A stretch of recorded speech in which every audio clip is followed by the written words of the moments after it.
All right, guys, injuries from the game. Renardo, just his toe, he'll be day-to-day here.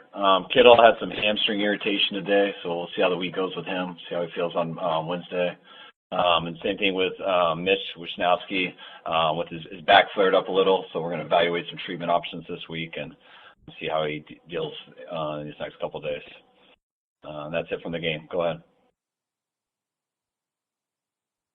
Kyle, did you feel the need to address with the players the situation that occurred after Jake's final missed field goal? I didn't initially. After the game and stuff, I didn't think it was too big of a deal. But after getting home and seeing it all on SportsCenter and everything and all that stuff, I wanted to make sure I did and talk to the guys about it. Talk to a number of guys on the team, and we squashed it and we're good. You're satisfied with where things stand now? Oh yeah, totally. I think it was a little bit overreaction, and I don't think you never want Deebo to throw a baby punch or anything on anybody on our own team. But Deebo also wasn't saying anything bad to Jake like it sounded. He was meeting him on the field, telling him to lock in. The same thing I'll tell to an offensive player is just drop some balls or made some penalties or something. You never sit there and belittle anybody or try to embarrass anyone. You try to challenge guys that you believe in, and that's how we speak to each other and telling someone they need to focus and lock in because we know you can do this. And I like Pep's intentions on it. He's got his kicker's back, but I think he kind of interpreted wrong what Deebo was doing to him and overreacted a little bit. And Deebo didn't like that and got him out of his face, and that's really about where it ended. Kyle, do you have in-house fines for that kind of thing, or does this not rise to that level? No, I fine people for breaking rules. This is just people being football players and dealing with stuff on the sidelines, and I didn't really chalk that up to a big deal at all. Okay. Kyle, Nick Bosa said afterwards he was affected by his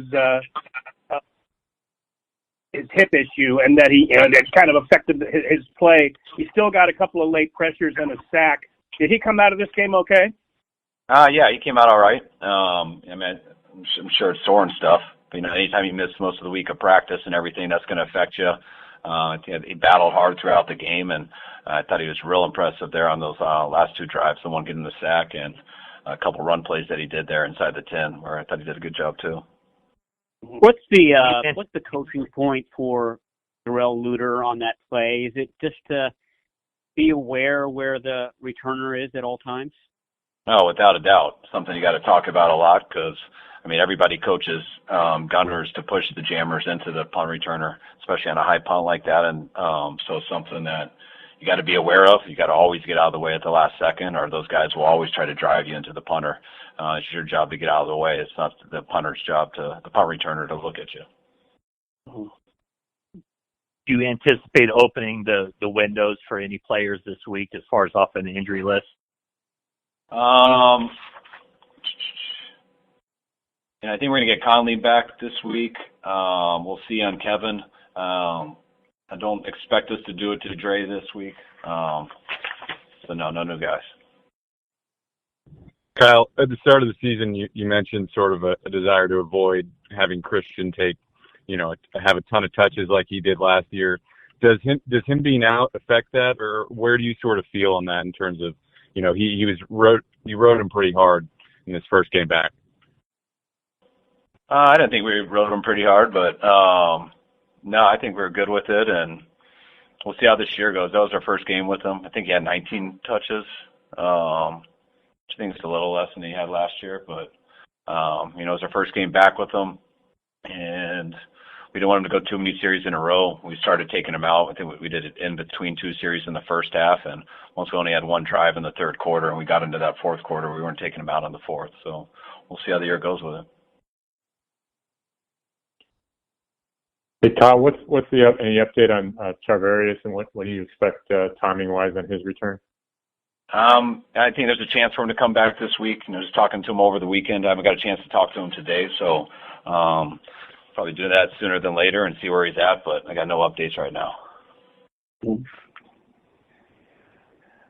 Kyle, when Feliciano was downgraded to out, did he have a setback, or is that just something you do when you're not going to play him? No, that's just something you do when you're not going to play him. Okay. The addition of Nick McCloud today, is that kind of looking at special teams and needing an injection of a player who can help you in that area?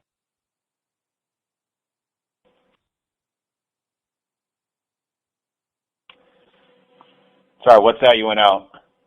I'm sorry. You guys added Nick McCloud, a cornerback, to the practice squad today. Is that? Do you anticipate him making an immediate contribution on special teams? No, I don't think it was like that. I know probably getting a vet with Gip in here and releasing Amos and stuff, just how it chalks up, and just getting another guy in here for depth. Chase Lucas is also helps out a lot on our scout team. He's had a calf here, so he wasn't able to practice last week. Won't be able to this week either. Kyle, if you remove the last names on the jerseys, the last two games, it seems like Devondre Campbell's been one of you guys' best defenders. Did something click? Did it take a couple months for him to get used to your style of football? How would you describe what you've seen from Campbell in the past couple of weeks? Yeah, I think you're accurate on that. I think versus Dallas, I thought Dallas was his best game of the year, and I thought this game was maybe even better. So Devondre's a very good player. He's done it. He did it in Atlanta. He did it in Arizona. He's done it in Green Bay. And he's done some real good things here. It's just getting used to our scheme, and he gets better and better each week. But on these last two games have been his best, and he's getting more confidence playing in it. Just our style and kind of how we do things. Just everything's a little bit different, and playing next to all new guys and everything. But I couldn't be more happy with him and his journey throughout this year.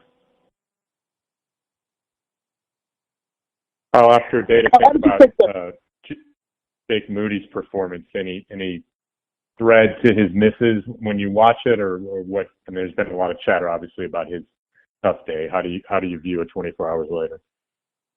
Not much different. I mean, he missed 3 kicks. I thought it was, it wasn't the easiest place to kick in. The wind was weird, especially the direction that he missed the stuff. It was different. But it was, a few big kicks, and came back and hit his first game winner on a walk-off. So thought he finished it well, and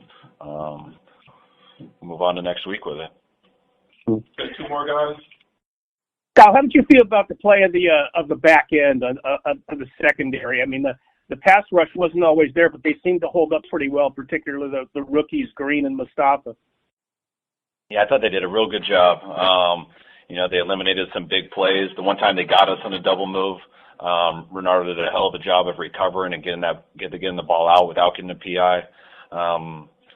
Just with not having Mooney, with Renardo going out in the game, Rock even coming in, had a penalty, but then had the huge play on the goal line that stopped them and made them settle for a field goal instead of a touchdown. And I thought I had a hell of a game. I thought those guys did a real good job.